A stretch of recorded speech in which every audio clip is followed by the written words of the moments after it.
விருதுநகர் மாவட்டம் சாத்தூர் அருகே உள்ள அப்பநாயக்கன்பட்டி பகுதியில் செயல்பட்டு வரக்கூடிய பாலாஜி என்பவர் சொந்தமான சாய்நாத் பட்டாசு ஆலை நாக்பூர் குறிப்பாக பேன்சி ரக பட்டாசு ஆலை என்பது இங்கு செயல்படுத்தப்பட்டு வருகிறது. இந்த நிலையில் 100க்கும் மேற்பட்ட பணியாளர்கள் வழக்கம் போல பணியில் ஈடுபட்டு வருகிறார்கள். 30க்கும் மேற்பட்ட அறைகள் இங்கு உள்ளது. இந்த நிலையில் வழக்கம் போல தங்களது பணியில் ஈடுபட முயன்ற போது ரசாயன கலவையில் ஏற்பட்ட உராய்வு காரணமாக இந்த வெடிவிபத்து என்பது ஏற்பட்டதாக முதற்கட்ட விசாரணையில் தெரிய வந்துள்ளது.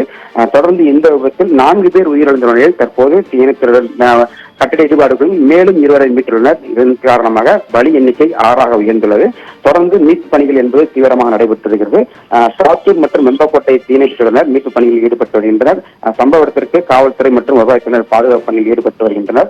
மேலும் மாவட்ட ஆட்சியர் மற்றும் மாவட்ட காவல் கண்காணிப்பாளர்கள் சம்பவ இடத்துக்கு விரைந்து வருகின்றனர்.